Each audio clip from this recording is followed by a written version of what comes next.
We have several number systems. The natural numbers, which I'm going to write as including 0, are the counting numbers.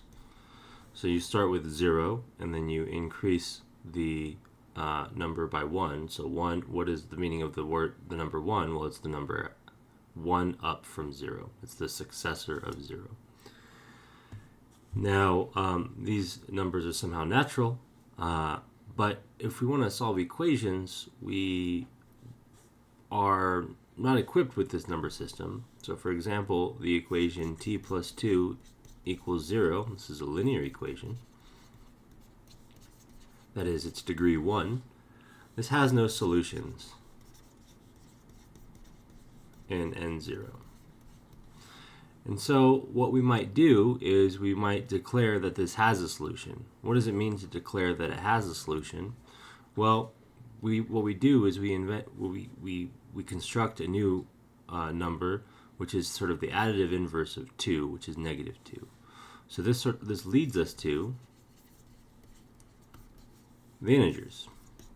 So we want to solve equations like this, and so we need to add in all negatives.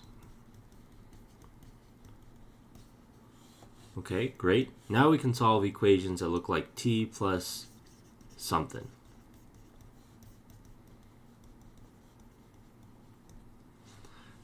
But there's other equations out there. So what about something like 2t plus 1 is 0? Well, if we wanted to solve that, we would need a t equals negative 1/2.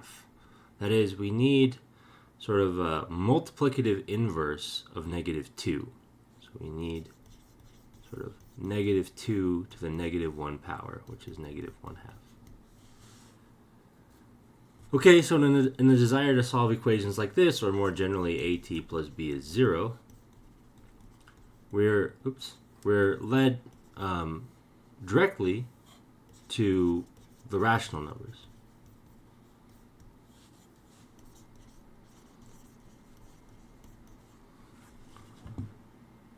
So it leads us to Q, which is the collection of all fractions, where P and Q are integers, and this is, of course, up to equivalence. So two fractions are equivalent if their cross multiplication is the same.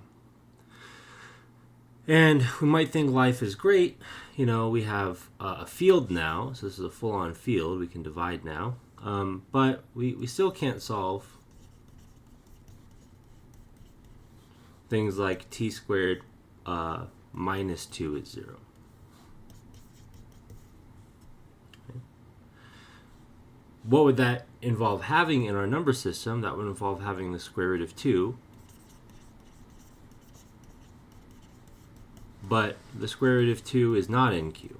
It's an irrational number. That's one of the first proofs by contradiction you normally see. So, okay, so what we do is we sort of add, we learn that Q has lots of holes.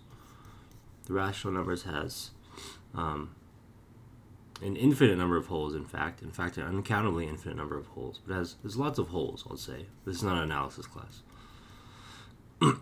And filling the holes, or completing Q,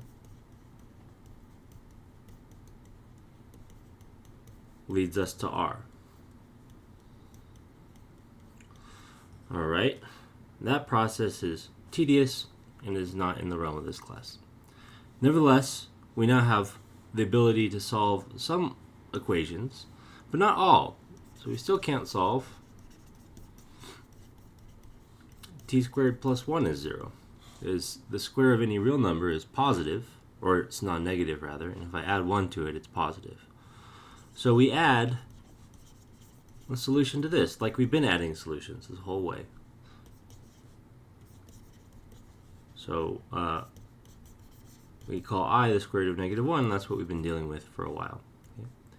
And we add this to R, and when we add that symbol to R, what we get is C. That leads us directly to C. And we're going to learn in the next chapter that the fundamental theorem of algebra tells us we can solve all polynomial equations now.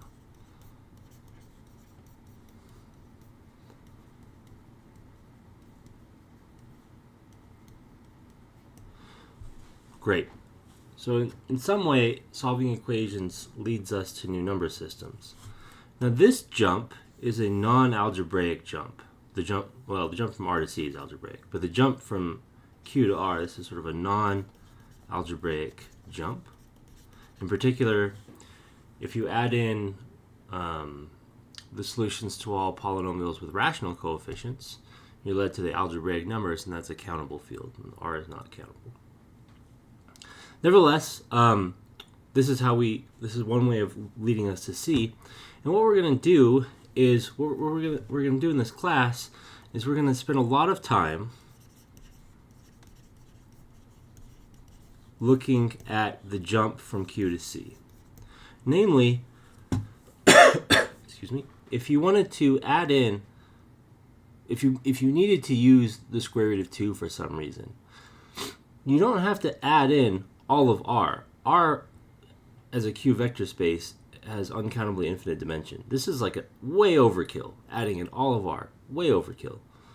What we could do instead is, so let me say in a hypothetical example, if we need access to the square root of 2 from Q, we just add the square root of 2 in. We don't need to add in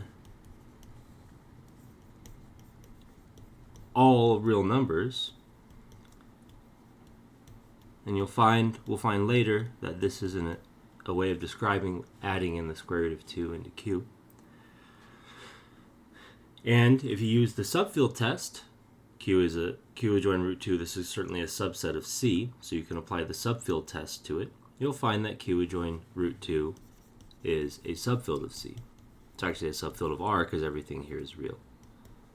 So I'm going to say it's a real subfield of C to indicate all of the elements in this set are actually real. And what we're going to do a lot in this class is we're going to have some sort of base field, and we're going to look at certain ways of adding in things to it, that is, extending it slightly, not an infinite amount usually just a finite amount. And then we're going to look at relationships between fields that are created this way and groups that are related to this construction. Okay, so the moral here is, well, from starting from N, you sort of are naturally led to C, but Q is sort of the smallest field in that process, and you don't need to jump all the way to C. You can just jump a little bit, and then we can understand what happens there.